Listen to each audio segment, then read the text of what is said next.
efectos es que se ve el micro, Manu, gracias.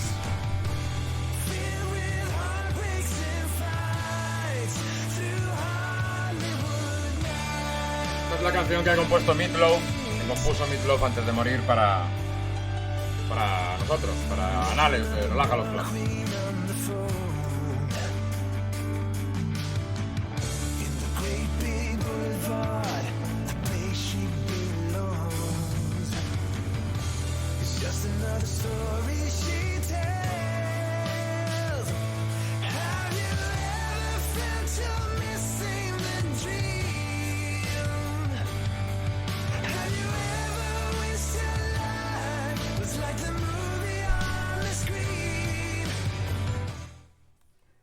Música de follar en un For Fiesta. Para vosotros, flappers.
Felicidades, espuelas.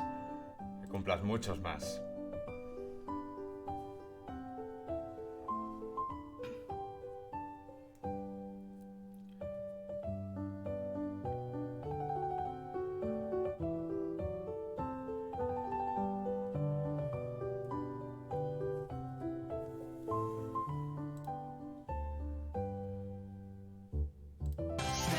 Volvamos. Volvamos al sexo detrás de un For Fiesta. En un acampado ahí, en Argüelles. Te echo de menos.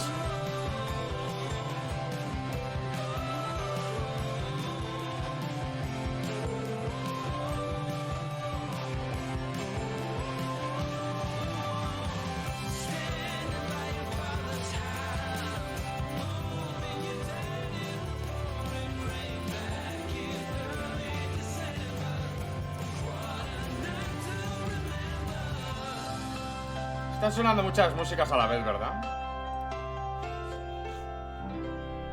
¡Ole! ¡Ole! Ahora que se pone música, creo que no voy a hacer directo. Voy a hacer de DJ. A ver esto.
Es el relato de los hechos dados como verdaderos, a diferencia de la fábula, que es el relato de hechos dados como falsos.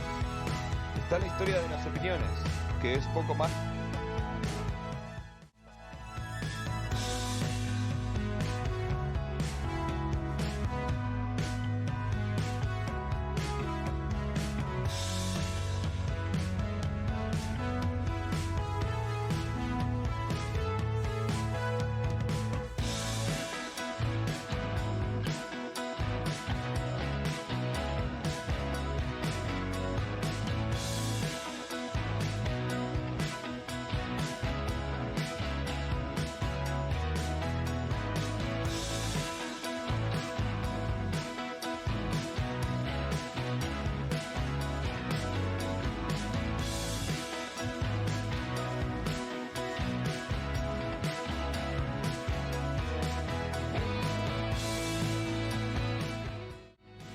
¡Hola! Primer problemita. Segundo problemita es que no me he puesto la iluminación bien. ¿Qué tal? ¿Cómo estáis? Bueno, estamos anales. Sabéis, la tercera emisión semanal de Relaja los Flaps. Que va a ser un programa de historia y aledaños. Porque no que baje la música. Pero si la música... Ah, claro. Al estar puesta la música...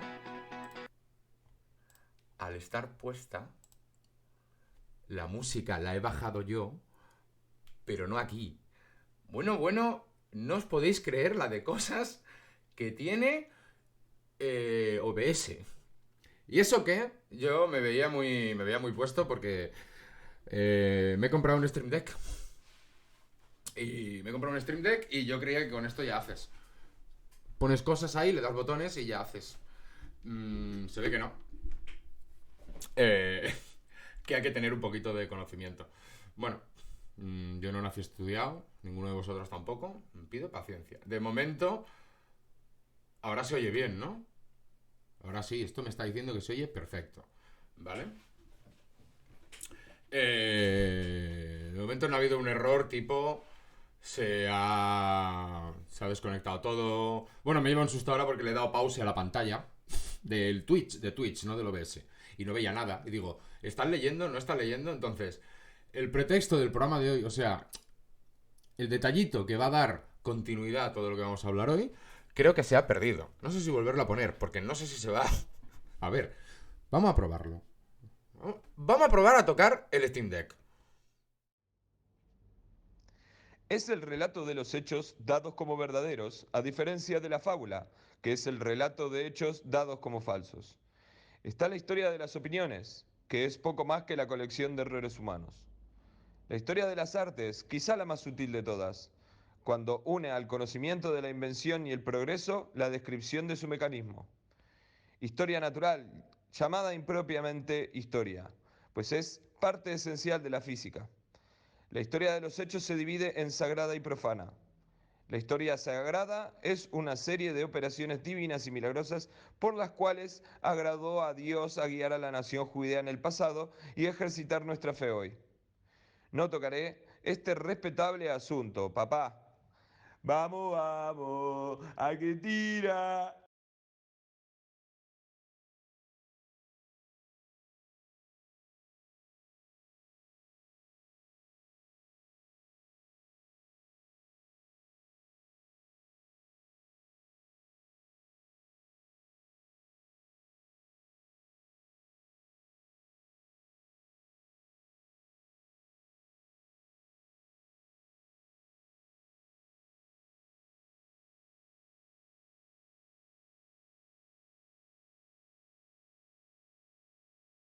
Vale, pido perdón por estos errores. Resulta que no tenía puesto el micrófono en la parte de la cita. Así os ha dado tiempo a leerla. Pido muchos perdones. Vale, lo único que quería comentar, no sé si os ha dado tiempo a leerlo o no, pero vamos a usar esta cita de Voltaire como hilo conductor de lo que vamos a hablar hoy.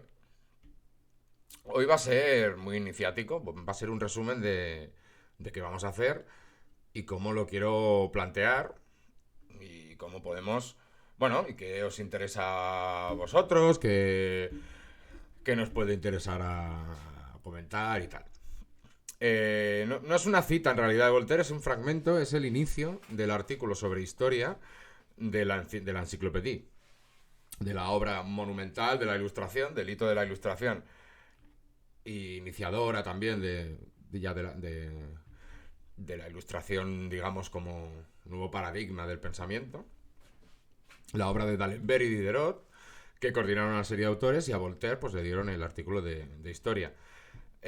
Voltaire, que pues sería en ese momento uno de los historiadores y pensadores más importantes y más prestigiosos.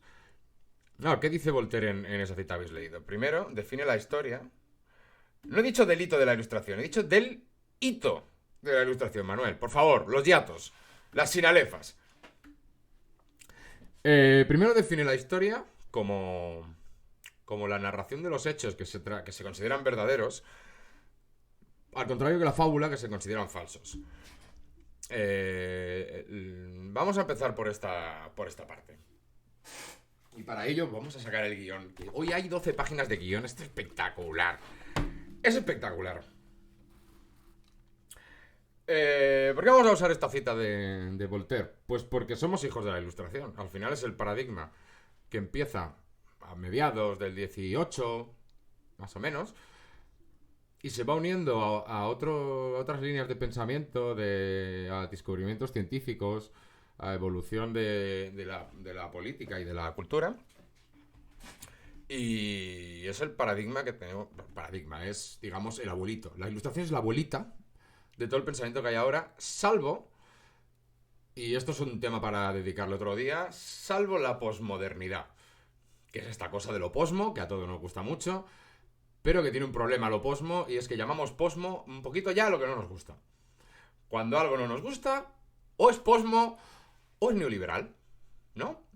Este helado de pistacho no estaba muy bueno, era un poquito posmo, o era un poquito neoliberal. Pero esto ya lo hablaremos otro día. El caso es que la posmodernidad ahora mismo, como pensamiento político, filosófico, de ciencias sociales, etcétera, no es hegemónico. Sí lo es en la narrativa. La narrativa actual en su mayoría es posmoderna. Y aquí, pero para que veáis que este programa puede tirar un montón de desviaciones y de tal, podemos discutir si Paul Auster es posmoderno, si no lo es, etcétera. Pero bueno, esto es otro tema.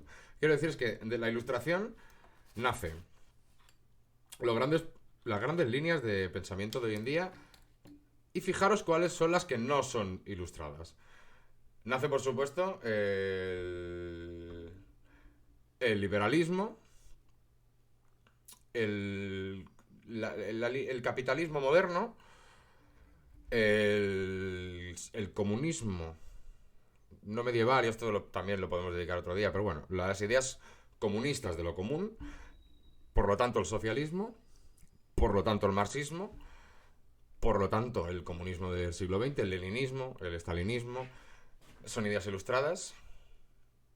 Lo puede ser el maoísmo, y ya otras líneas comunistas más locas o más, bueno, locas no, minoritarias o no lo serían. A partir de aquí, la socialdemocracia, etcétera, son ilustradas. Incluso hay familias religiosas, o sea, diferentes. Dentro de grandes credos hay líneas que son hijas de la Ilustración. Una muy importante es la que va surgiendo en el cristianismo. En varios puntos, ¿vale? Cristianismo más moderno, del siglo XVIII, claro, empieza a tener problemas. Esto lo vamos a hablar hoy. Con la actualidad, con lo que va ocurriendo, y entonces se encuentran los más conservadores, los más progresistas, digamos, pero hay una línea de la Iglesia Católica que es hija de la Ilustración. A decir verdad, esto ya digo, lo vamos a mirar hoy porque es parte del tema de lo que queremos hablar hoy. Cuando la Iglesia Católica en el Segundo Concilio Vaticano plantea: vamos a colocar a Dios donde la ciencia no llegue, está siendo ilustrada. Está diciendo, vamos a aceptar, vamos a ir aceptando porque no tenemos herramientas para luchar contra esto y ponemos a Dios al final. Que el Big Bang, Dios aquí. Que antes del Big Bang la ciencia ya te puede explicar algo, pues Dios antes, etcétera, etcétera.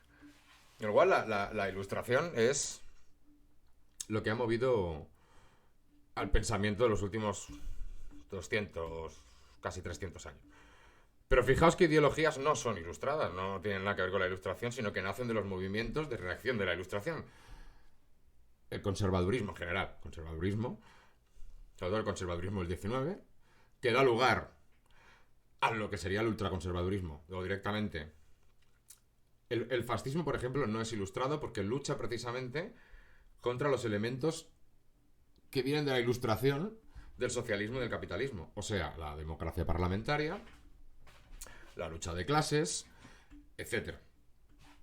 Sí que el fascismo, sí que... de ahí el argumento cuñado de nacionalsocialista porque son socialistas.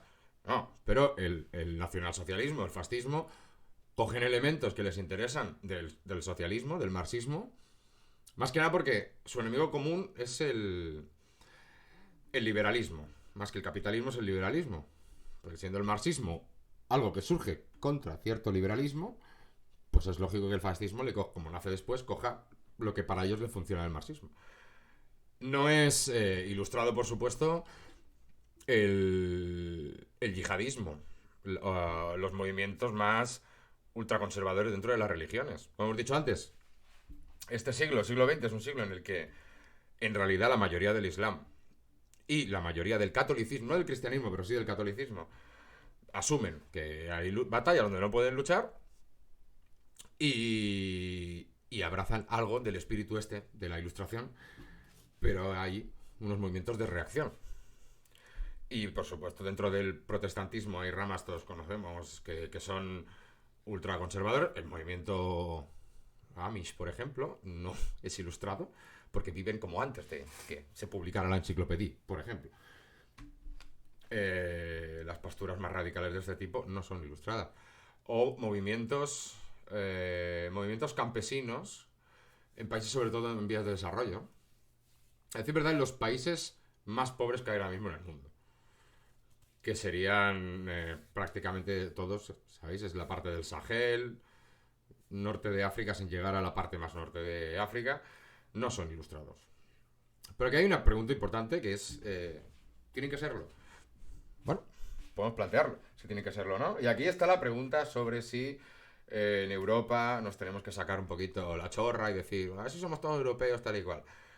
Bueno, esto también puede que sea pregunta para otro día, pero sí que la saco ahora porque hoy todo va a ser un poco eurocéntrico. Porque esto va a ser un resumen sobre cómo está la historia hoy en día, cómo ha sido, y por lo tanto debe ser eurocéntrica, no porque no pueda explicar cómo ha sido la historia, cómo ha sido la explicación histórica en la cultura china, tamil o para los mesoamericanos. Pero, para que se entienda mejor, igual es interesante empezar por lo básico, el primer combate de tertulianos. Las primeras hostia, en realidad no porque se llevaban bien, pero cuando vamos a recuperar lo que dice Voltaire sobre la separación entre historia y fábula, etcétera, y vamos a ir directamente a Heródoto y Tucídides. ¿Por qué? Para entender a qué se refería Voltaire. ¿Por qué hace mención a la fábula? Quiero decir, hoy si tienes que definir la historia, queda raro tener que decir y recordar que los cuentos, la leyenda algo traen, pero no es verdad y tal. Pero Voltaire sí que tiene que decirlo en el año en que se publica la enciclopedia, porque realmente había muchas fábulas que se tomaban como verdaderas, muchos cuentos, muchas leyendas, cuando la mayoría de gente leída, culta, sabían que no. Y esto provocaba un movimiento, provocaba dos posturas. Una era, es que los pobres son muy tontos. Y la otra era la de, hombre, igual son tontos porque no pueden leer. No saben leer, nadie les ha dado por leer y no tienen acceso a la lectura. Bien. Volvamos a estos dos para ver como ejemplo de qué es lo que usa Diderot. Hoy no está. Y D'Alembert tampoco, Manu. O sea, eh, cuando hablamos de Voltaire siempre os acordáis de Diderot y luego no os acordáis de D'Alembert. Otro día, no. Voltaire es un pretexto de esta cita para explicar lo que vamos a explicar ahora. Vamos a ir con Herodoto y Tucídides, porque es el ejemplo de a qué nos referimos cuando decimos la fábula y por qué la Ilustración le dedicó este énfasis a, hey, basta de fábulas, basta de cuentos. Bueno, Herodoto, para que no lo conozca, señor Herodoto, está considerado el primer historiador. O, más que el primer historiador, el padre de la historiografía. Este título, en realidad, o este tratamiento de ser el primer historiador, el gran historiador que hay, se lo da Cicerón. Herodoto nace sobre el 484 a.C. en el Licarnaso, que es Anatolia, es la actual Turquía. Ya sabéis que toda la costa de Turquía, la costa mediterránea de Turquía, ahí estaban habían grandes ciudades griegas y era una zona de muchísima actividad cultural griega. Entonces, Herodoto nace además en el seno de una familia de artistas. Su padre era poeta. Espera, Martín ha puesto la zorra y la uva. No, Martina, el de las zorras y la uva es Esopo. Que, por cierto, Esopo... Bueno, ahora hablaré de Esopo. ¿Qué ocurre con...? Bueno, Cicerón le da... Cicerón casi todas sus obras del siglo I a.C., o sea, 300 años después de que trabajara Herodoto, es Cicerón el que le da este título de como de primer historiador. Claro, Cicerón, para que lo entendamos, Cicerón era... Vamos, un tótem, o sea, era un gurú. Era... pocos autores ha habido en la historia con la influencia y la cosa esta de que Cicerón habla, cuidado, como él. Entonces cuando le da este titulito de eres el puto amo aquí de la historia, ha sido Herodoto, pues se quedó con esta fama Herodoto, lo cual no quiere decir que no tenga cierta fama. Herodoto tiene un pro, o sea, la grandeza de Herodoto, que es el autor de los 9 libros de historia, es donde aparecen las guerras médicas, etc. La de 300. La grandeza de Herodoto es que es el primer, del que se tiene constancia, el primer historiador, que no se basa únicamente en coger fuentes de la propia historia, de crónicas.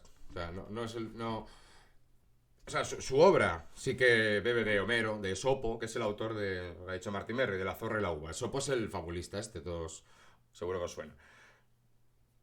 No solo coge la obra escrita, sino que también es el primero que se fija en las inscripciones de monedas muy antiguas, en inscripciones de monumentos muy antiguos para él, o sea, en obras de teatro, en poesía, siendo crítico, o sea, separando, sí que Herodoto separa lo que es el mito de la realidad, pero usa las novelas, iba a decir, las obras de ficción como documento histórico para según qué cosas. Ahora os pongo un ejemplo porque esto puede chocar. ¿Cómo vas a usar una obra de ficción para hacer historia? Bueno, es el primero que lo hace, que se tenga constancia. Esta es su grandeza. Pero ¿qué ocurre? Y ahora vamos a poner un ejemplo actual.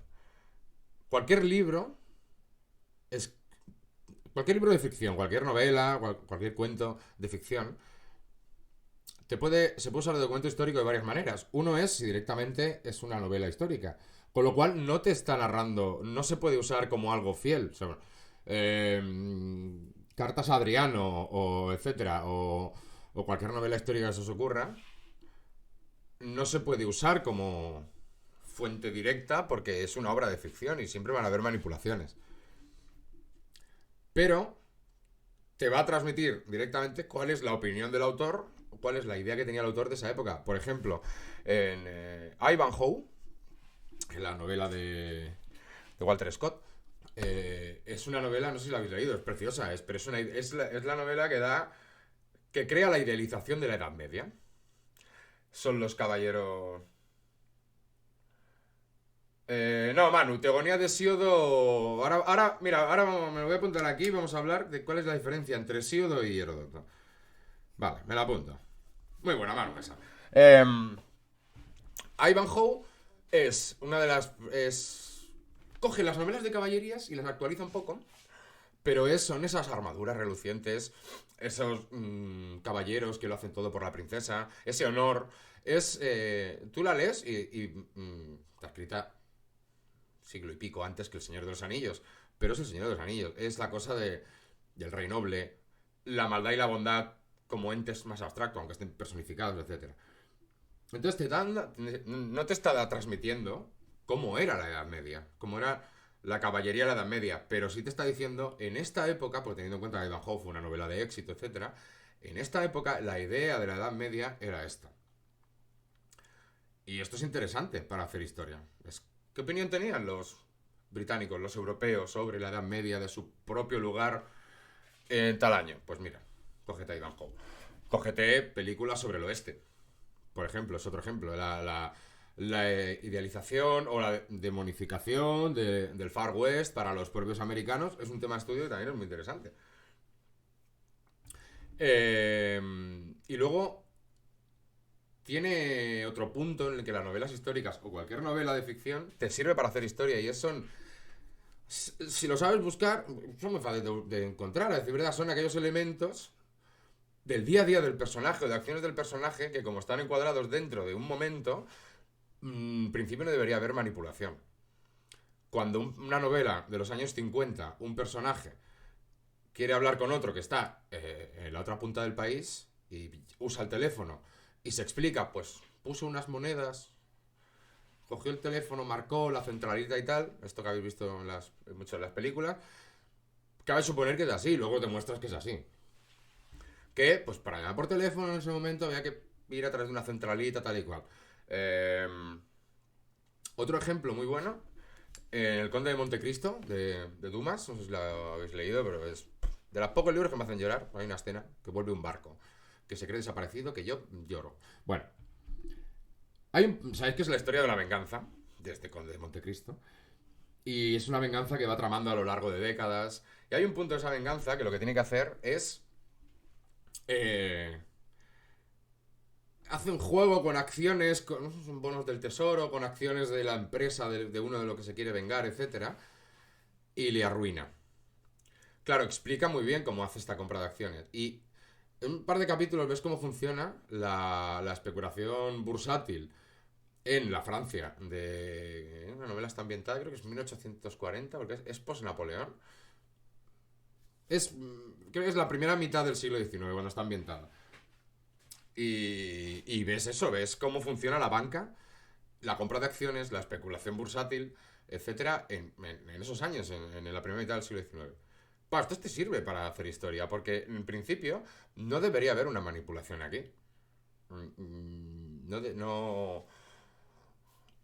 Claro, entonces, cuando Herodoto usa novelas de ficción, usa estas tres cosas. No usa tanto la de que no se está haciendo historia, sino la impresión del autor sobre un periódico histórico concreto. Que es el error que... El error es por lo que Herodoto se toma como fuente fiable. Primero por algo que es muy dramático de la historia, sobre todo de la historia antigua y de cuando hay menos soportes físicos de conocimiento, libros, pergaminos, cintas, tal. Porque Herodoto no tenía X-Pro, no podía grabarse. Y es que si para las guerras médicas prácticamente solo tienes a Herodoto, pues habrá que usar a Herodoto. Y lo cruzamos con fuentes secundarias, lo cruzaremos con la arqueología, etcétera, pero tienes que usar a Herodoto, no hay más remedio. Esto es lo más criticable de Herodoto. También es cierto que Herodoto creía en el poder de los oráculos, ¿vale? No parece que fuera alguien especialmente religioso, pero creía en el poder de los oráculos. ¿Qué ocurre con los oráculos? En Grecia y había un sistema de oráculos pertenecientes a diferentes dioses. Más conocidos el de Delfos, pero habían prácticamente toda ciudad importante con un templo dedicado a una deidad tenía su oráculo. Los oráculos nacen porque Zeus tiene la habilidad de predecir el futuro, tiene cierta habilidad de predecir el futuro. Entonces, sus hijos, toda la ristra de hijos e hijas que tiene Zeus, tienen un poquito esta habilidad. Pero el oráculo era un sistema de... Vamos a compararlo con los conventos o con las abadías. Eran comunidades religiosas que tenían intereses políticos y religiosos, porque controlaban tierras, etcétera. Entonces, esto es por un tema de costumbres influidas por Oriente, etcétera. Pero bueno, los líderes iban al oráculo para justificar un poco sus decisiones. No para que se le adivinaran, porque si leéis lo que decía un oráculo, lo que le decía al líder militar de turno, a Alcibiades, a quien fuera, era un poco como el horóscopo actual. Te dicen, es que los Libra son personas muy simpáticas con los suyos, pero si les molestas, ojo que se enfadan. Guau, es que soy tal cual yo, ¿eh? No, esto te sirve para cualquier persona. El oráculo era un poco esto. Debería invadir Tracia. Mira, me hace mucha tracia que me cuentes esto. Pero las decisiones, el paso por el valle, por el estrecho del Bósforo, será duro pero fructífero. Ah, pues si ganabas es fructífero. Hemos ganado, pero hemos perdido a mucha gente. Ah, porque iba a ser duro. Y aparte que las señoras que estaban en los oráculos iban puestas de laurel. Se fumaba laurel. Había esto, para hacer gracia, pero esto es muy común en muchísimas religiones. Y a decir verdad, el tema del botafumeiro con el incienso tiene unas propiedades relajantes también. Pero bueno. El laurel es tóxico y es espitoso.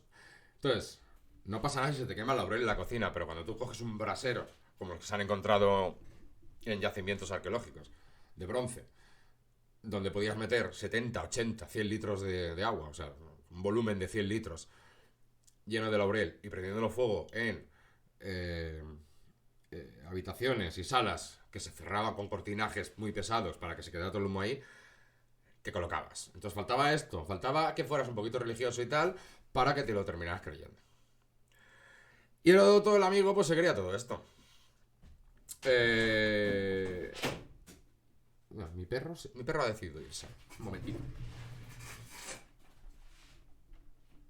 Bueno, sí, voy en camisa y pijama. Por eso es. Otro error que tiene Heródoto es que usa el sentido común, lo que él llama el sentido común.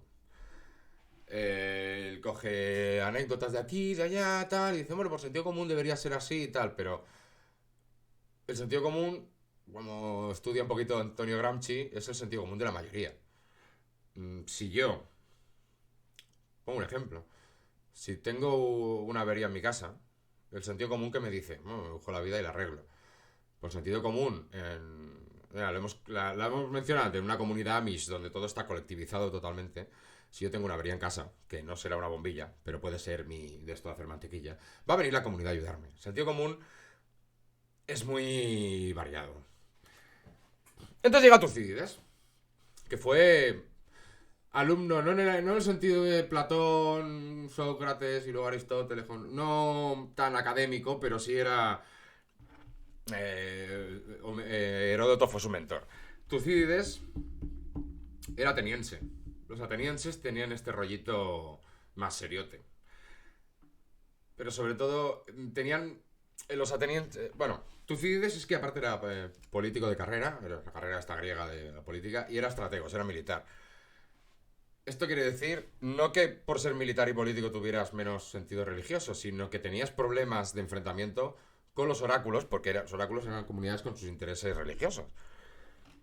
Entonces Tucídides ya está alejado de esta versión de... O sea, le daba menos miedo a Tucídides ir en contra de lo que... de lo religioso. Ni Heródoto ni Tucídides fueron condenados por herejía o por ateísmo o por insultar a los dioses, pero no iban en contra, pero tú notas que el límite de la religión está más claro en Heródoto que en Tucídides. Incluso en las descripciones físicas de lugares, Heródoto a veces señala, y aquí es donde, como Zeus tropezó y dejó el culo marcado en el valle, por eso este valle es redondo, y Tucídides no hace nada de esto. Y la gran aportación de Tucídides es la cita literal. A ver, no es el creador, pero es el primer historiador que vemos que lo hace. Dos puntos, abro comillas. Pues entonces, Jerjes IV dijo. Esto es importante, porque Tucídides se quitaba la responsabilidad de tener que valorar. Jerjes dijo esto. Y como dijo esto, le respondió tal esto. Y como tal, le respondió tal lo otro. Aparte esto sí que es el primero que lo encontramos en Tucídides. Porque esto de la cita literal, por ejemplo, es muy bíblico. Ya se escribía, y aparte en Sumeria, en los comienzos de la escritura, ya aparece el hecho de señalar... de señalar citas literales. Es la principal, la de Dios. A Dios en la Biblia se le cita literalmente. Cuando Dios habla es literalmente, en las versiones hebreas originales. Ya desde ahí es literal. Y en los poemas religiosos sumerios también, cuando se cita a un Dios, es literal. Había una parte de mentalidad de las palabras de un Dios no se puede manipular, con lo cual se cita literalmente. Tucídides lo hace, pero con gente humilde, porque, ya digo, es la segunda, como os digo, la segunda gran aportación de Tucídides, que entrevista a testigos. Tucídides, su obra más conocida es la historia de las guerras del Peloponeso, y él coincide, o sea, él es capaz de encontrar a gente que las ha vivido, que ha luchado en ellas, que las ha vivido, que ha sufrido las consecuencias, o que su abuelo, que su padre, etcétera, estuvieron ahí en el combate, etcétera. Entonces, es la gran aportación que hace, y también junto, como he dicho, con la religión, la influencia divina de Dios la limita a las motivaciones de la gente. O sea, en Heródoto vemos todavía que, y como Atenea quiso, que es su ciudad, que lleva su nombre, tal, es retórico muchas veces, pero está ahí, ¿sabes? ¿Sabes? Tucídides no, Tucídides directamente limita la capacidad de la influencia de los dioses a... Y como fue al oráculo, cuya advocación era Hefesto a través del oráculo le dijo, haz esto y tal. Entonces él lo hizo. Es lo mismo que es como si los historiadores antes dijeran, pues como Dios quiere que tal, así se hará.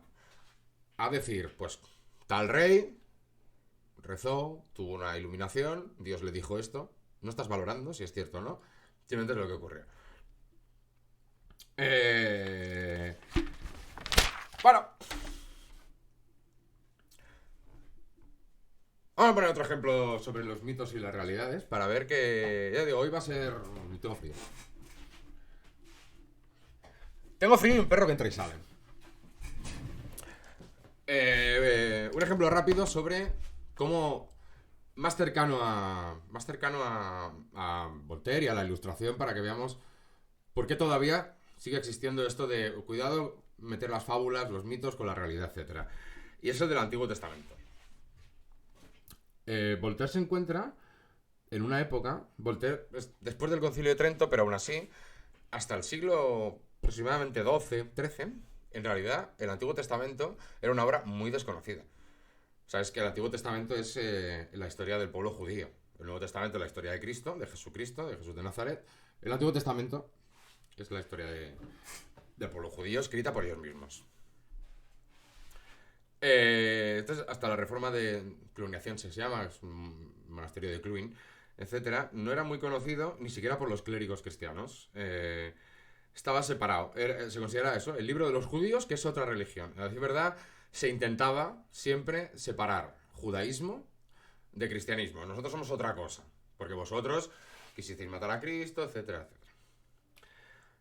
Pero la Biblia y el Antiguo Testamento, si bien es cierto que es un libro con muchos mitos, se pueden extraer verdades históricas.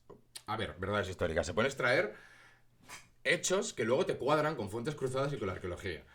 Entonces, vamos a hacer una cosa muy divertida, que es leer... recomiendo la Biblia a muerte. Que es leer el libro primero de los Reyes. No, pero es para que veáis hasta qué punto la separación de mito y realidad no es solo por autores, no solo, sino dentro de la misma obra. En el libro primero de los Reyes, ¿vale? Que trata... Es un libro histórico, es una crónica histórica sobre los sucesores del rey David. Y se habla de Salomón, como primer sucesor del rey David. Bueno, no solo se habla de Salomón, sino que se habla de Hanán, que es un artista, es un orfebre. Y hay un Reyes 440, esto es una maravilla. Girán el broncista. Mobiliario menor, resumen. Esto es Reyes 440. Girán fabricó los ceniceros, las paletas y los acetres. Girán concluyó toda la obra que el rey Salomón le encargó que hiciera para el templo de Yahvé, 2 columnas, las molduras de los capiteles que estaban sobre la cima de las 2 columnas, los 2 trenzados para recubrir las 2 molduras de los capiteles. Ya veis por dónde voy. En la ilustración, y es como se hace la historia ahora, es... La fuente del texto te da igual de donde venga. O sea, hay que huir del ad hominem, hay que huir de cualquier... Hay que ir al texto directamente. Y te encuentras con esta maravilla. Esto es una maravilla para cualquier historiador, para cualquier estudioso.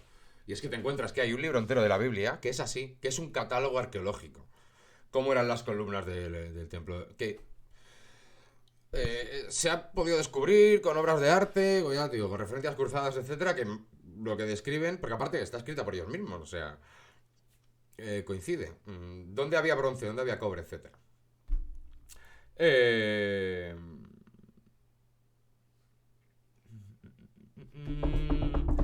¿Qué ocurría? Hasta la Ilustración, muchos hechos de la Biblia se consideraban ciertos.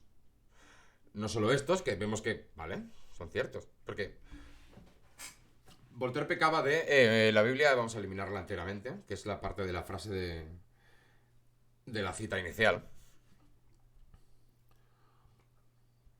Pero ya sabéis, todavía hoy en día hay gente que considera cierto que la vida tiene 3.000 años, o 6.000 años, etcétera. Esto era todavía más fuerte en el siglo XVIII. Y la Ilustración lucha contra esto, como sabéis. Bueno, se la acusa de ser un movimiento ateo, etcétera, aunque fueran todos creyentes, pero bueno. Y es algo que hay que tener en cuenta hoy en día, y es que está totalmente eliminada la explicación que no sea científica. Científica, plausible, etcétera.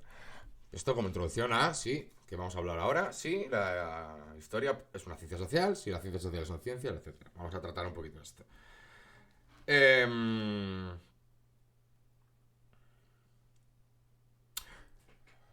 La última frase de la cita, esta era sobre la primera, que separaba lo verdadero, la fábula, etcétera.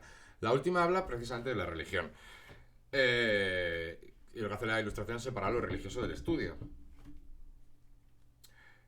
Entonces, lo que he comentado antes, la situación actual de las líneas de pensamiento que no son hijas de la Ilustración, que no vienen de la Ilustración, y luchan contra ella, tienen un problema en donde colocan a Dios, ¿vale? Y algunos fuerzan mucho y lo colocan primero, y otros colocan después. Pero para que veáis, que quiero hacer un poquito de salto así, por aquí y por allá, para que veáis que vamos a tratar muchísimas cosas en estos directos. Y algo que supuso la gran revolución para lo que, como he mencionado antes, el sentido común, o el pensamiento, la mentalidad común de la gente, fue entre 1830 y 1950, concretamente entre 1850 y 1902 más o menos, porque en esa época, y sin mencionar fechas ni ir al concreto, se junta la teoría de la evolución de las especies de Darwin, el nacimiento de la paleontología como estudio de los seres vivos del pasado, la tectónica de placas, que te demuestra que el mapa de la Tierra no ha sido siempre el mismo, la teoría del átomo, que te dice que todavía es más pequeño, o sea, todavía hay partes indivisibles más pequeñas, con lo cual no son indivisibles, con lo cual vamos a dejar de considerar que lo más pequeño que pueda haber es el protón, el neutrón, lo que sea, o el átomo mismo.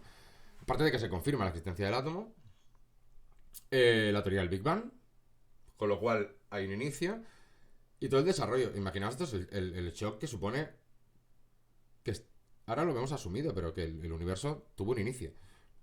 Esto rompe prácticamente con todo. O sea, tuvo un inicio natural, que es explicable.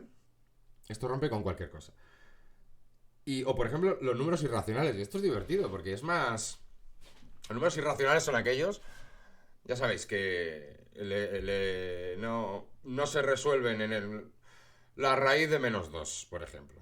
¿Vale? No puede haber ningún número negativo que multiplica por sí mismo de un número negativo, con lo cual es un número irracional.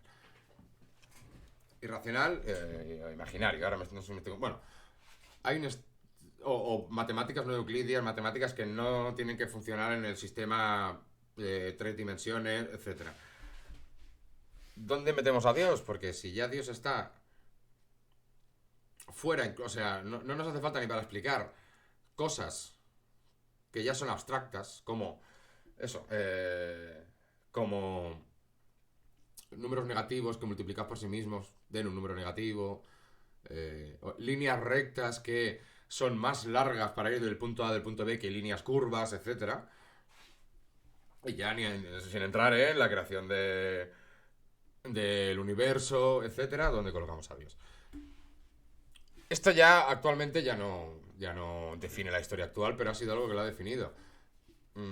Podemos cambiar a Dios por ciertos movimientos reaccionarios, el alma, porque hay un resurgir de explicaciones psicologistas, podemos decir. Le dan mucha importancia al uno mismo, no al uno mismo, pero muy místico.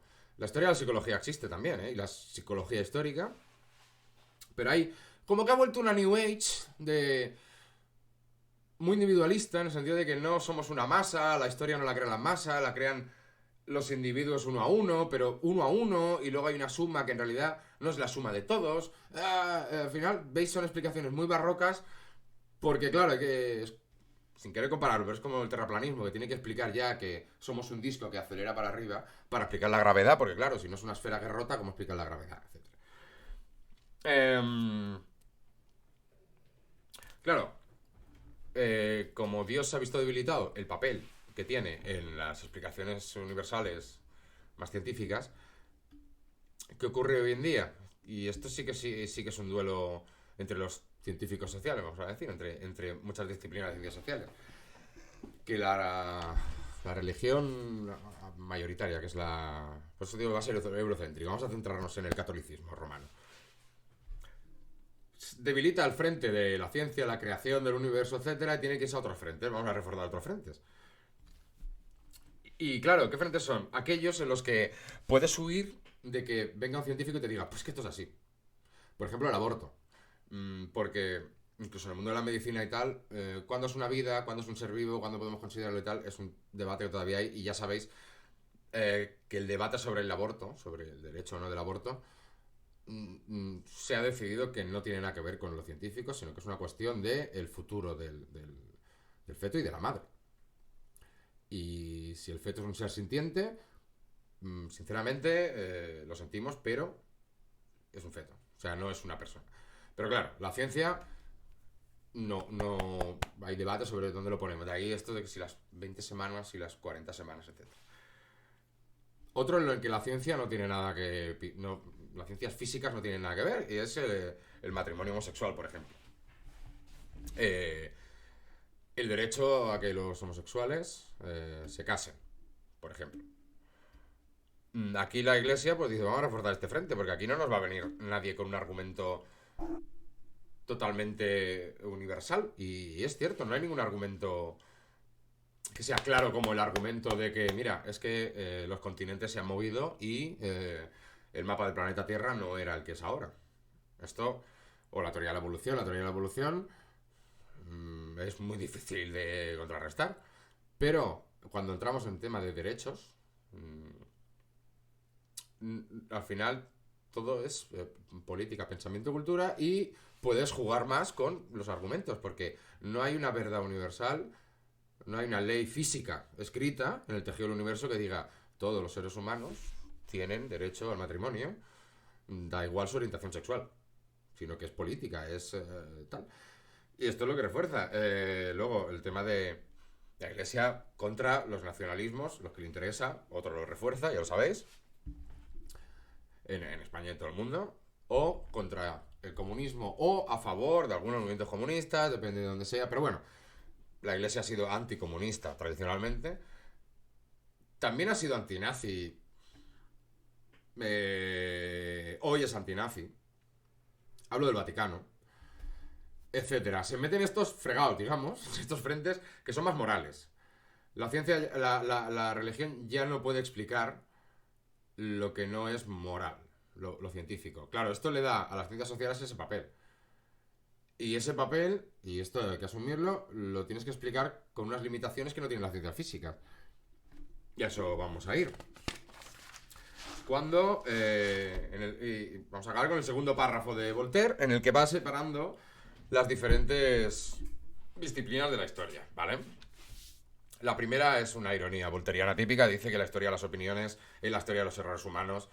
Esto es parte de la ironía que tenía él, de que todo el mundo era muy tonto, porque Voltaire tenía que ser una persona tan insoportable. Sí, ahora empiezo de nuevo, ahora vuelvo a poner los errores de nuevo. Luego habla de la historia de las artes. ¿Y esto?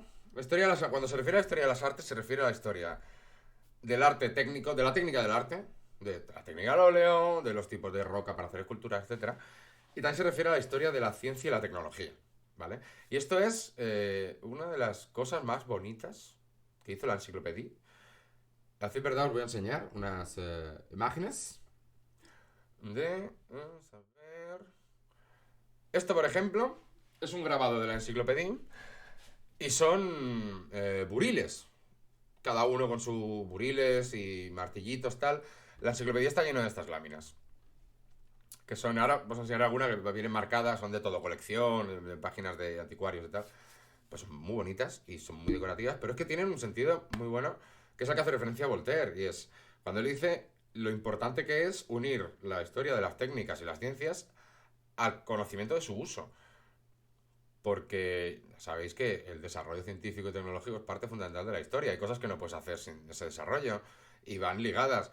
La creación de Internet está en un contexto de escalada militar, de investigación militar, y luego Internet te cambia la historia. Te cambia, por ejemplo, el gran cambio quizá que ya notamos la crisis de 2018, que ha hecho Internet, que es un cambio histórico de, hey, que esto fue importante, es que cualquier persona puede hacer transacciones económicas, puede jugar a la bolsa, etcétera, en directo, al momento y tal. Y esto hace que la bolsa tenga más riesgo todavía, porque los movimientos pueden depender de un tweet, como hemos visto en la tienda esa de videojuegos, una tienda de videojuegos americana que iba a cerrar y se hizo una campaña y tal. Bueno, ¿cómo veis? La enciclopedia está llena de estos grabados. Voy a poner esto para descansar un poquito. Me estoy dando una turra enorme, pero es que son bonitos. Mira qué bonitos son. Y también cosas naturales y tal. Os voy a dejar con estos escorpiones.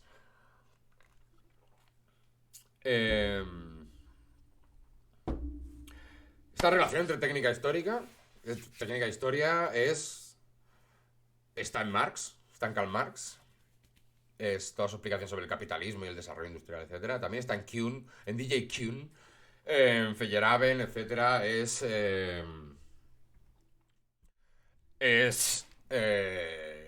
un tema que trataremos seguramente. La historia de la ciencia es muy divertida, además. Y es en el siglo XVIII, precisamente, cuando se equipara el sentido del progreso científico de invento tras inventos que mejoran inventos anteriores, que se limitaba pues igual a las suspensiones de ballesta que aparecieron para los carros, a los arados con unas estrías en el metal, porque depende del tipo de tierra, iba mejor o peor, con el progreso social. O sea, es cuando la palabra progreso, progresismo, etcétera, nace en ese sentido de que hay una unión entre ideas de izquierdas, lo llamaríamos de izquierdas, o progresistas, precisamente, entre más derechos para la mayor parte posible de la sociedad y el avance científico. Nace en el siglo XVIII y esto sí que es puro enciclopedia, es gracias no solo a la enciclopedia de Diderot y d'Alembert, sino también a cómo se extendió en versiones. Se pirateó todo lo pirateable, copias. Bueno, es una obra que se llegó a prohibir muchísimo porque se consideraba que era peligrosa, etcétera.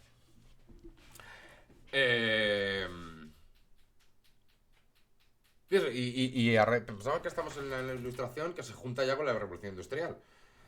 Y esa raíz de esa suma de la historia del conocimiento como algo progresista, también como algo muy de cultureta, de celebridad intelectual del siglo XVIII, que es, hombre, saber más es de mejor persona. Se junta ciertos ánimos, eso, progresistas, que sí estaban en Diderot, en D'Alembert, en Voltaire, ¿no? Voltaire era una persona muy conservadora, a decir verdad. Voltaire ha pasado como a la historia como gran defensor de los derechos. Eso es mi perro volviendo a abrir la puerta. De los derechos humanos, pero en realidad el único que le interesaba a Voltaire era el derecho. Oh, un momento. El derecho a decir lo que uno quiera, la libertad de expresión. Era lo único que le interesaba, y sobre todo para él. O sea, porque él era un cachondo, tenía esta cosa de ironía y tal, pero en Voltaire hay ideas muy conservadoras sobre imperialismo, por ejemplo. No imperialismo todavía, pero sobre cómo tratar al campesino, etcétera. Le daba muy igual. La religión. Voltaire era ateo y se declaraba ateo. Pero no era su rival la religión. Lo era en el sentido de que la religión en esa época iba muy en contra de la libertad de expresión, pero mira, Voltaire ha conseguido pasar como una persona progresista, pero no tanto, al final. Por eso los liberales son muy de Voltaire y muy poco de Rousseau. Pero bueno, esto para otro día. ¿Pero dónde vamos? Eso, a raíz de la revolución industrial se quedan las ideas estas progresistas con las ideas como de izquierdas. Nace el liberalismo, que es, en ese momento, es izquierda. Nace el socialismo muy pequeñito, hasta final del 19 es algo, bueno, mitad del 19. Es pequeñico, pero van haciendo. Y claro, el conservadurismo se queda.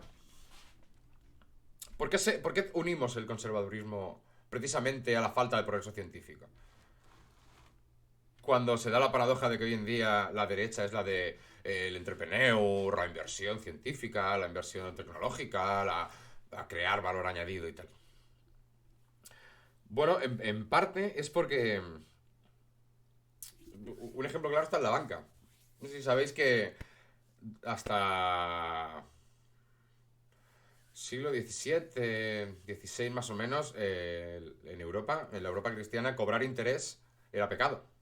La usura era pecado, no podías cobrar interés. Si yo te dejo 100 doblones de oro, tú me tenías que devolver 100 doblones de oro en las condiciones que yo te dijera. ¿Por qué ocurría esto? Porque la base de la economía era la tierra, tener tierras. Había un sistema feudal en el cual, por un vasallaje, había unos campesinos que me cultivaban la tierra, o unos campesinos o una orden monástica, quien fuera. Me pagaban una parte, y a mí me daba igual. O sea, yo no se tenía que hacer planes a largo plazo, ni a medio. Era este año, esta cosecha, yo tengo esta parte, y con esta parte ya haré yo mis negocios. Pero cuando se desarrolla el mercantilismo, que ya sabéis que es. El mercantilismo es. Sí, mira, lo que ha hecho Junki. ¿Quién podía prestar? Los judíos. Porque para el judaísmo no es. Para los semitas, porque para el islam tampoco. De aquella manera, pero bueno, para los judíos estaba claro que prestar dinero con interés no era. De ahí viene el mito, la creación racista del judío contando moneditas. Porque, claro, nosotros no tenemos problema prestando dinero a interés. Y como por ejemplo, en muchos lugares se permitían que los judíos prestaran con interés porque pagaban un impuesto a cambio de seguir sus normas, como se hacía en Al-Ándalus, por ejemplo. Ellos podían prestar. Y el problema no era para los judíos, sino que era para el que iba al judío a pedirle dinero con interés. Eres un pecador porque estás apoyando, le has pedido dinero con interés a un usurero. O sea, a una persona que te está prestando con interés. Pero no iban a ir al judío porque, es que, bueno, son los pactos que tenemos y las leyes, está ahí y él lo puede hacer. Pero el caso es que cuando la economía se vuelve mercantilista ya depende del dinero, porque tú para montar una operación comercial a las Indias, o a las Indias occidentales, a las orientales, o a Dinamarca, o a donde fuera, necesitabas una planificación que superaba el año de cultivo. Con lo cual necesitabas pedir dinero. Porque aparte, esto ya no se podía pagar con grano o con productos agrícolas. Porque aparece, es ya muy incómodo si yo tengo que construirme 5 barcos y necesito madera, ropas, cuerda, o sea, cáñamo, metales, etcétera, y lo tengo que pagar con remolachas, tal. Ya sabéis la teoría del trueque. El trueque funciona, no era trueque exactamente, pero era que el grano era la moneda, pero luego eh, no va a tener el mismo valor el grano si yo lo quiero vender en Dinamarca que si lo quiero vender en, mira, Ucrania precisamente, que es un gran productor de grano y siempre así. Por eso el oro se vuelve un estándar, ya hay moneda. Entonces es cuando los mercaderes, comerciantes, etcétera, de Europa dicen, bueno, es que aquí me da igual, pero aquí hay que pedir dinero y tal, y aparece la banca moderna. Y esto es interesante ver cómo el progreso histórico depende del contexto. Y no podemos valorarlo con los ojos de hoy. Porque los conservadores, cuando aparece la banca industrial, son los que defienden la banca contra la que luchaban antes. Porque la banca antes de la banca industrial tenía una diferencia fundamental.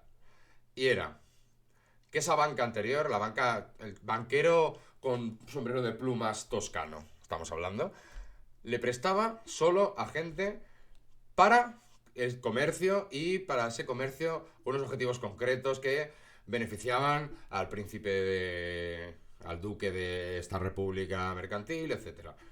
La banca industrial le presta a cualquier persona valorando si lo va a pagar o no, si lo puede pagar, enséñame el proyecto, tal y cual, y me da igual si eres noble, no eres noble, es para comercio, es para una fábrica, es para tal. Es un riesgo, yo te voy a cobrar tal interés, y me da igual que tú seas rico o no seas rico, o sea, ¿me lo vas a poder pagar? Mira, te hago así, tal y cual, me apoya este, y yo pongo este capital, tal y cual. Vale, pues toma, aquí tienes el dinero. Los conservadores estaban en contra de esto, en parte porque les afectaba, porque antes de esta banca industrial ya contemporánea, si tú necesitabas ayuda económica tenías que ir a un terrateniente aristócrata, que la mayoría son conservadores, son gente que no quiere este tipo de progreso. Eh, y así es como la burguesía obtiene su poder, por el desinterés de la aristocracia, y como nace una banca que en realidad es muy igualitaria y es muy progresista. Y fijaros que esto es una de las cosas que hay que tener en cuenta en la historia, que es no valoremos con los ojos de hoy esta banca que desahucia, que provoca las crisis que provoca, que financia guerras a través de fondos de inversión que compran armas, tal, pues, y esto es algo que explica el propio Karl Marx, por ejemplo, en el tomo primero, libro primero del Capital, pues es básica para el desarrollo del proletariado. Porque es básica primero para el desarrollo del industrial burgués, que no es aristócrata, es básica para el proletariado. Y a lo largo del siglo XX es con esta banca gracias a la cual el proletariado puede tener coche, puede tener casa, puede tener muebles y puede tener, junto a otras cosas, subida de sueldos y derechos laborales, por supuesto. Pero sin esta banca no se hubiera extendido esto. Con lo cual, cuando valoramos si algo es progresista o no... ¡Epa! Mira, el bikini de jamón y queso con juego nos ha hecho una raid. Pues muchas gracias, venid, estamos ya a puntito de acabar. Hemos dado una turrita iniciática sobre historia. Bueno, a puntito de acabar no, queda un ratito. ¿Qué pasa, Kerk? ¡Bonico! ¡Bonico! ¡Ay! Dragoncico, Kerk. Está poniendo tocho, Kerk. Gracias por entrar a interrumpirme porque estaba ahogándome ya. Bueno.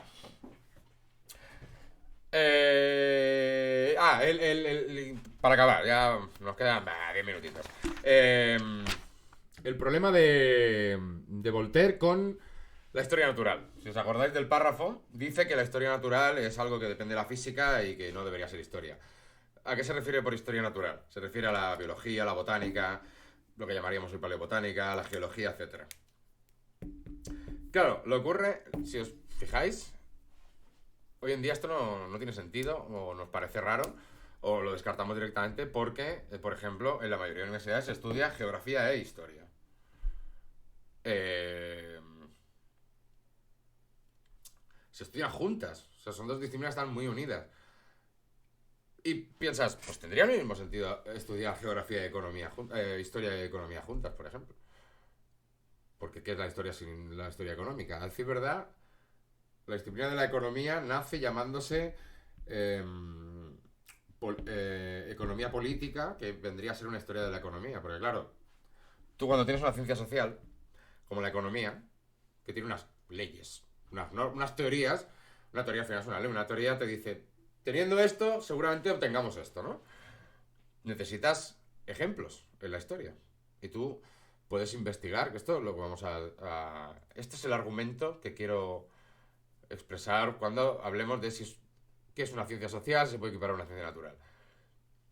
Esto es lo que choca. Al final, la historia es una... La historia es multidisciplinar, por necesidad, y en origen, y cuando da su producto desarrollado. Quiero decir, tener en cuenta que la historia al final es la suma de las experiencias personales de todo el mundo. Y claro, las experiencias personales de todo el mundo son tanto las de los mindundis como nosotros, como la de los grandes reyes, etcétera, y se va juntando, y esto crea el desarrollo histórico. Pero también, como todo estudio del pasado, es cómo se hablaba, y aquí ya tenemos la filología, la lingüística también, la economía, la geografía y tal. Sobre la geografía, es muy interesante. Voy a poner dos ejemplos. Vamos a volver a darle a un botón aleatorio del Stream Deck, que es este. ¡Ole! Vamos a poner un ejemplo. Sobre por qué no podemos... Dos ejemplos sobre por qué no podemos explicar historia sin explicar otras disciplinas. ¿Alguien sabe qué es esto? Venga, va, un premio a que lo adivine. Ese Móstoles. No. Es Panamá. Panamá, ¿vale? Es el istmo de Panamá, ¿vale? Y... bueno, están marcadas las fronteras de Panamá, sí. Como sabéis, aquí hay un canal que une el Atlántico con el Pacífico. Pero no vamos a hablar de esto. Vamos a hablar de que... Bueno, sí. ¿Por qué se pudo construir ese canal? Porque se hizo un estudio de los terrenos y se vio que era muy fácil hacerlo. Porque este istmo, bueno, para situarnos más en contexto, ¿vale? ¿Vale? Panamá está ahí abajo, es lo que une las tres Américas, las dos Américas. Y vamos a poner este mapa para que veáis por dónde voy. Hace 13, 20 millones de años, más o menos, es cuando se une el istmo de Canadá. Estaba separado. Las aguas del Pacífico pasaban al Atlántico. Y hace 3 millones de años se unen totalmente. ¿Vale? Esto provocó un cambio en las corrientes. Si os fijáis, hay una corriente ecuatorial del sur y una corriente ecuatorial del norte que van a chocar contra lo que serían las costas colombianas, ¿vale? En este mapa, pero vaya. Dan a la altura ecuatorial. Es un chorro de agua caliente que da ahí y por la propia costa suben hacia arriba, bajan hacia abajo. Esto... El funcionamiento de las corrientes hubiera sido distinto, no muy distinto, por el hecho de que Panamá estuviera abierta y las aguas pasaran de un lado a otro. Pero sí distinto. A decir verdad, el Mediterráneo también estuvo cerrado y se ha demostrado que esos cambios climáticos provocan cosas. El Mar Negro...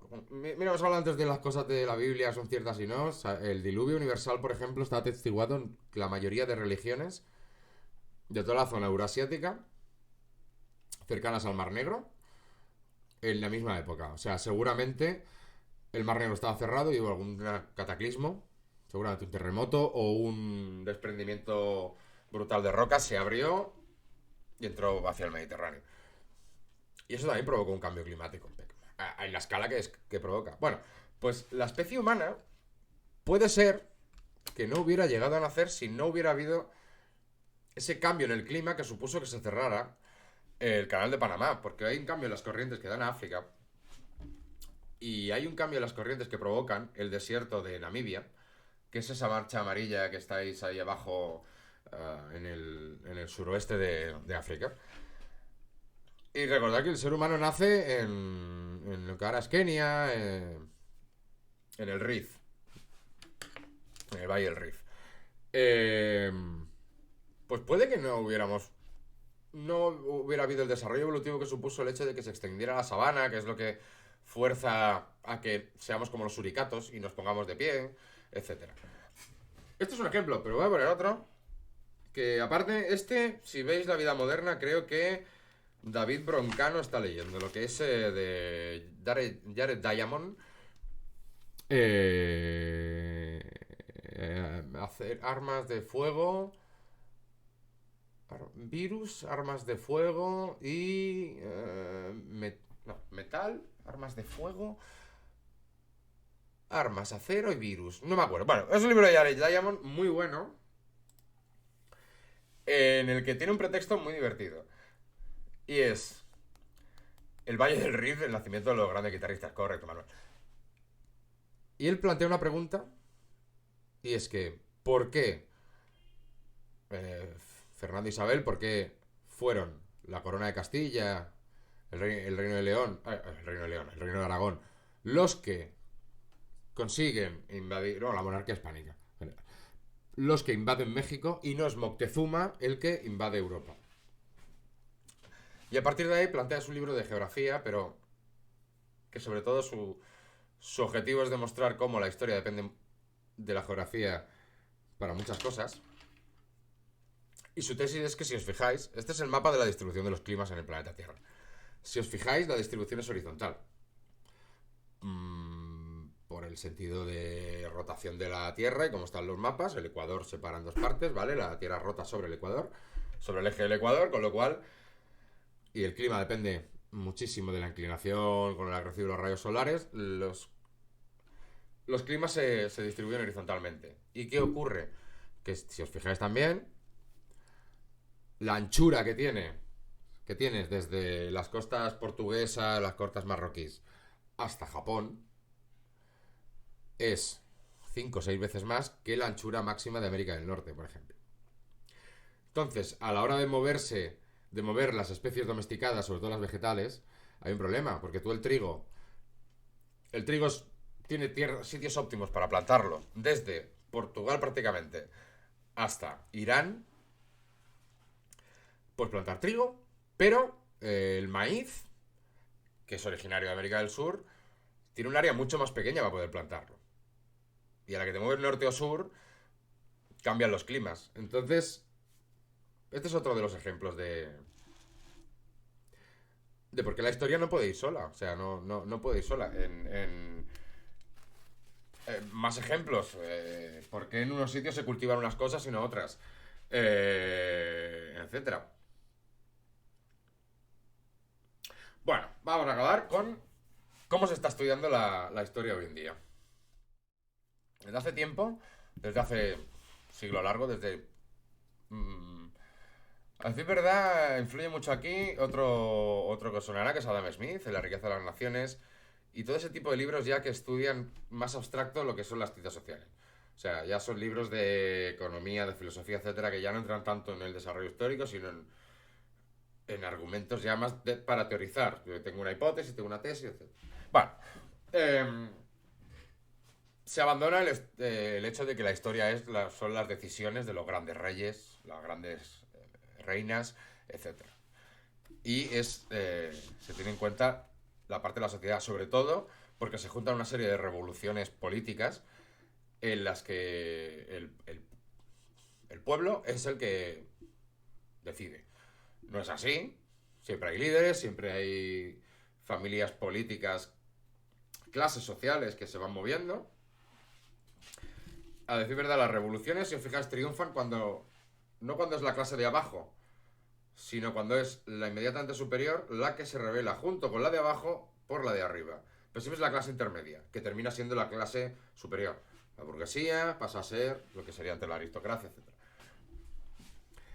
Estas revoluciones, la francesa, la revolución americana, porque la revolución americana son los comerciantes, etcétera, estadounidenses, que luego serían estadounidenses, la revolución francesa, todas las revoluciones del 19, las revoluciones nacionalistas en mucho caso, todas las guerras carlistas también tenían sus líderes, pero tienen este componente de popular. Entonces, deja de explicar la historia como los grandes actos de reyes y tal. Y por ejemplo, hay un libro conocido, sonará de Gibbon, escrito en el siglo XVIII también, que es la caída del Imperio Romano, ¿vale? Y es la primera explicación que hay el primer libro sobre historia romana en la que no todo es porque Julio César dijo esto, Octavio dijo esto. Sino que hay un componente del pueblo. Por ejemplo, para explicar Roma, la crisis del siglo III después de Cristo, una crisis, una serie de cambios. No se puede explicar sin el hecho de que pues cada vez tenía más incentivos los campesinos de irse a las ciudades, por ejemplo. O en otro momento de la historia, más incentivos para abandonar la ciudad e irse al campo. Incluso irse al campo siendo esclavos. Porque ha habido veces en las que estabas mejor de esclavo, siempre y cuando hubiera unas normas claras de que podías hacer un esclavo o no, o sea, que otras. Entonces la historia ahora se explica, no es solo. La Segunda Guerra Mundial no es solo lo que. Decisiones de Hitler. Hay incentivos, hay antecedentes, hay hechos, hay procesos, etcétera.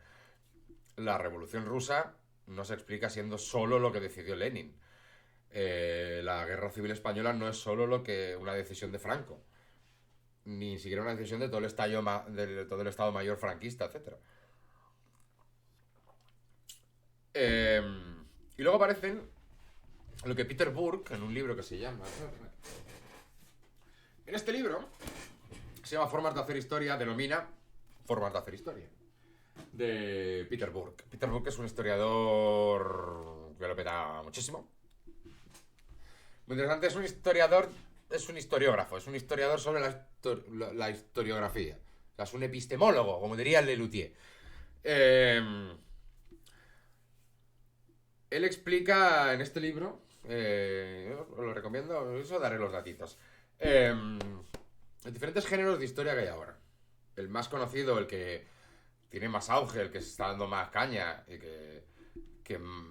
cuyas autoras más se pueden ver y tal, es la historia de la mujer. Ahí, por ejemplo, tengo los 5 volúmenes de Duby, de historiador francés, que él coordina, pero está escrito por mujeres casi todo, de historia de las mujeres. Y aquí hay una cosa interesante. Por ejemplo, sobre la historia de las mujeres. Y es que no es una cuestión social o de justicia, de que hemos hecho la historia contra la mitad de la población. Es una cuestión de conocimientos. Hay una cuestión. O sea, aquí no me puede venir la persona de turno que diga, es que hay que pasar la feminazi. No, una cuestión. Si tú quieres conocimiento, tienes que hacer la historia de las mujeres. ¿Por qué? Voy a poner 2 ejemplos. Uno es el papel de las esposas de los patricios romanos. Las mujeres romanas de las clases altas, de los patricios y aristócratas, de los senadores, etc., eran las administradoras de las casas. Pero no la administradora como la ama de llaves, que esto esté limpio, que hay que comprar para cocinar, no. Estamos hablando de grandes latifundios que eran unidades productivas por sí mismas y eran las administradoras fiscales y económicas de estos latifundios. Con lo cual, la historia económica de Roma depende de la decisión de mujeres, porque esto era una tarea destinada a mujeres, a las esposas. Los maridos hacían la carrera militar, la carrera política, el cursus honorum que se llama, y la mujer era la administradora económica de la unidad económica básica, que era la propiedad. O sea, hoy la unidad económica básica en nuestro mundo hoy es la empresa privada. La unidad económica básica en Roma prácticamente era el latifundio patricio, que administraban mujeres. Con lo cual, si no hemos estudiado los incentivos de mujeres, la legislación de las mujeres, las decisiones de las mujeres, su día a día, sus costumbres y tal, nos estamos perdiendo cómo explicar el comportamiento de las administradoras de la unidad económica romana durante buena parte de lo que sería la historia de Roma. Otro ejemplo, en la Edad Media, en la Edad Media, en los entornos rurales, la información, o sea, olvidaros del juglar. El juglar quería dinero, quería ganar dinero con las propinas que le daban las historias, tal y cual, y entonces ibas donde hubiera más gente. El juglar no tenía muchos incentivos para moverse entre aldeas pequeñitas. La información a las aldeas pequeñitas y a los lugares pequeños, los pueblos pequeños, la transmitían las mujeres. las mujeres mayores. Y de aquí surge el tópico, por cierto, de la verdulera, la cotilla, como se quiera llamarla. Que es la mujer mayor cotilla, de los rumores, tal y cual. Pero esto es muy importante porque la mujer joven, la esposa, las hermanas, las hijas, etcétera, trabajaban en el campo como los hombres. Pero la mujer más mayor se quedaba en casa. Y entonces se tejía la red de información. Y estos pequeños pueblos sabían qué movimiento estaba haciendo el señor, qué decisiones podía tener, etcétera. Y eran mujeres. Entonces, si no entendemos cómo son estas mujeres, nos estamos perdiendo cómo se transmitía esa información. Pero eran mujeres muy piadosas, no eran tan piadosas. Podemos pensar que la mujer de la Castilla medieval debía ser súper religiosa. No tiene por qué. Porque hasta el Concilio de Trento, en serio, había muchas actitud pagana de... No hablo de las brujerías y tal, pero mucha actitud de... El paganismo, el carnaval, el sacrificio del cerdo en el monte este, que hay unos espíritus... Todavía esto existía y existía muchísimo, hasta Trento, hasta el Concilio de Trento, hasta la Contrarreforma. Claro, si no entendemos esto, no tenemos a estas mujeres, no vamos a entender mucha cosa. Luego está la microhistoria, que es también importante. La microhistoria, aparte da muchísima literatura a lo largo del año. La microhistoria es, por ejemplo, la historia de la fábrica que había en tu barrio, la historia de este personaje secundario o terciario, la historia de la transexual de las Ramblas, etcétera. Esta es la microhistoria, la historia pequeña o historia de los objetos. Microhistoria es también la historia del papel, por ejemplo, la historia del papel físico, del folio. Mm, claro, toda toma de decisiones que hacemos es un estudio del pasado. Y no solo las decisiones que toman personas importantes de cuya vida dependen millones de personas, como Putin, por hablar de lo actual. No hablo solo de las decisiones que va a tomar Putin, sino de nuestras decisiones en el día a día cualquiera, porque nosotros contamos con una experiencia y a partir de ahí decidimos. Y la microhistoria incide en esto, en algo que también teorizó mucho Antonio Gramsci, que es que lo personal es político, en el sentido de que nuestras acciones dependen mucho de lo que podría llamarse ideología, o de lo que esperamos del mundo. Somos generosos o somos unos agarrados, dependiendo del estudio que hemos hecho del pasado, de lo que conocemos del pasado y de lo que esperamos del futuro. Entonces, la suma de todas estas experiencias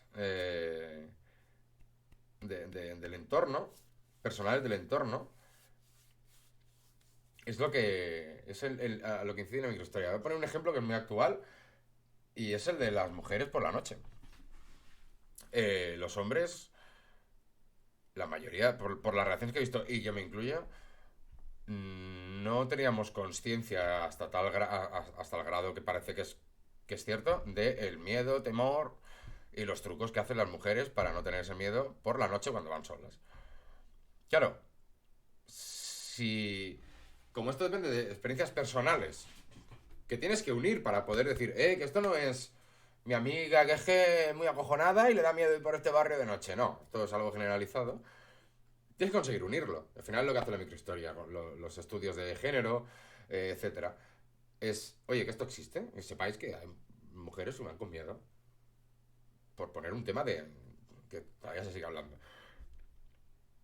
Y que hay una reflexión interesante, y es que las redes sociales son perfectas para fomentar esto.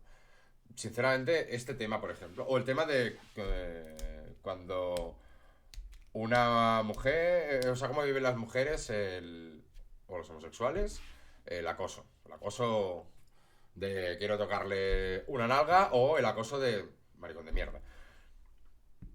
Esto es gracias a las redes sociales. Las redes sociales son perfectas para la microhistoria porque son muchas experiencias personales, sobre todo Twitter. Son experiencias personales que en un minuto estoy viendo 40, 50. Pero a su vez, reduce la capacidad para que tengamos, que esto es puro Twitter, un poquito más de distancia. De, hey, vamos a estudiarlo en su justa medida. O sea, porque todo es blanco o negro en redes sociales. Es una reflexión importante yo creo que es importante porque las redes sociales han tenido cosas buenas. Sin duda. Por no hablar del descubrimiento de artistas, tuiteros de éxito, etcétera. Al final es esto, al final, por resumir todo lo que quería hablar hoy, que era la turrita iniciática, de ahí el nombre, ¿de qué vamos a hablar? Bueno, vamos a tener alguna Viva Jutlandia porque la estáis viendo en versión original danesa. Vamos a ver temas que nos ayuden a entender el presente. Vamos a plantearnos preguntas interesantes, preguntas que necesitan un poco de valentía. No hablo de, lo políticamente correcto y tal, no, pero bueno, a ver si nos ayuda un poquito eso, el estudiar el pasado, el teorizar y el ver qué nos podemos esperar en el futuro. Vamos a tener también historias divertidas o historias emocionantes. Y, vamos a tener tanto turras sobre... vamos a tener tanto turras sobre eso, sobre la escuela de Frankfurt, como un día poner musiquica de trompeta y explicar las cruzadas, o los samuráis, o lo que queráis. Siempre teniendo en cuenta que una vez a la semana, o sea, en cada programa, vamos a darle espacio a algo que no sea Europa, que no seamos los blancos y que no seamos los hombres. Y pasarlo bien. Y ya está. Pondré en Discord. Si os interesa algo de... Johnny Torturras me gusta, me voy a llamar así. Pondré en Discord qué temas queréis hablar y tal. Y la semana que viene ya tenemos temas ya concretos. Estoy muy interesado en hacer la historia de Dinamarca, porque ya sabéis que este programa lo podéis ver en versión original danesa después. Mira, a ver si me acuerdo, si lo he subido a YouTube. ¿Me podéis decir? Buttercup ya está en el aire. Le vamos a hacer la raid a Butter, que como sabéis es arqueóloga y ahora va a poner ahí sus temitas de arqueología. Os voy a volver a recomendar el libro, si os interesa, ¿vale? Es este. De Peter Burke, Formas de hacer historia. Este es de Alianza Editorial. Se sigue... El libro dará 15 años o así, pero se sigue publicando porque es un must, si os interesa. ¿Qué más? Pues ya está. Pues muchas gracias a todos y a todas por venir. Espero os haya interesado. La semana que viene, ya te digo, habrá temitas más divertidos, más de actualidad y tal. Ahora irá más teórico todo, para explicar un poco cómo veo yo la historia, cómo me gusta explicarla. Y ya está. Recordad que el martes tenemos el Relaja los Flaps canónico del humor, que será seguramente a las 8. Tampoco prometo nada, que luego Martina me pega. Me voy, que creo que he quedado con... No sé si he quedado con Morante, no lo sé. Sois muy pesados vosotros dos. Bueno, le hacemos la raid a PowerNut. Y muchas gracias a todos y espero que os haya gustado. Y me voy a ver qué hago. Adiós, bonicos. Son muy bonicos todos. ¿He puesto bien la raid o qué? A ver, por favor. Ahí está. ¿Cómo que nombre de usuario no válido? Hoy no funciona nada. Pero se ha escrito bien Buttercup. Vamos a ver. Raid a buttercup.e. Hay punto, guión bajo, A ver. Ahora. Bueno, ahí vais con Buttercup. Gracias, bonicos. Besicos y a leer, que soy muy cuñados. Por cierto, es verdad, el domingo que viene hay una sección que es sobre cuñados. Ahí estamos. Hasta luego.